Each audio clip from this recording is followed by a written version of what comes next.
Bigyan na lang muna sa ngayon. College exam niyo na next year kaya hindi niyo na ma-enjoy ang susunod na bakasyon. Magpunta na kayo sa pool at sa dagat. May silang ang buhay kaya handa akong samahan kayo ron. Ha? Bakit naman kami magsasama ng teacher sa pool? Umayimik ka dyan, Ishikawa. Hindi ko gustong pumunta sa pool kasama kayong mga babae. Ha? Oo nga no. Ha? Nababala na ba siya? Bago pa naman siya ng sa Yoseda. Hindi na po sila ulo. Magaling ko naman siya. Huwag yun na lang siyang pansinin kung ako sa inyo. Sinabi nga niya sa akin.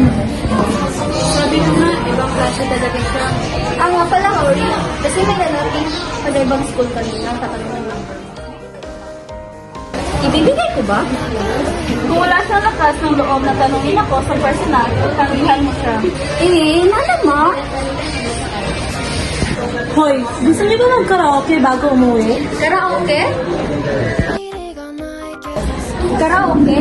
May coupon ako mag-expire mamaya. Discounted ng 2 hours? Sulit yun! Kasama ka na, sorry? Tara na!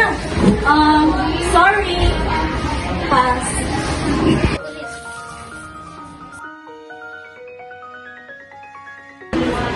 Hori.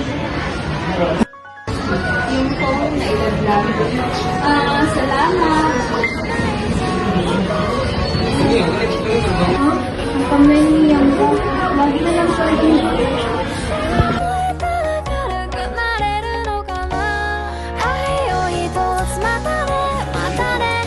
Fun girl? Oo, gana. Ano ba kung galing niya, Toro? Hindi ko nga rin alam yung wala rin naman tayo ibang tao na sorry. Una na ako. Pansin ko lang ha, laging nagmamaganda sa buhay si Hori. Siguro may boyfriend na siya. May boyfriend? Oo, maganda siya at sikat. Hindi na ako magugulat kung meron.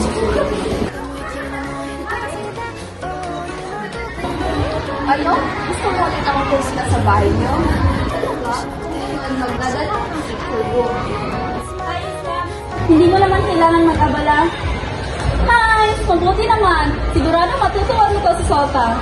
Nakakagulat. Kinakausap mo pa rin ako ngayon sa school. Ang akala ko kasi, dahil sa nangyari, iiwasan mo na ako. Aaminin ko na medyo nagulat ako nang makita ko ang tsura mo kahapon. Hindi kasi ganun ang forma mo pag nasa school. Pero, parehas na naman tayo, kaya wala akong dahilan para iwasan ka. Ori, ang weird mo pa mo ulit. Okay ka lang? Wala lang to.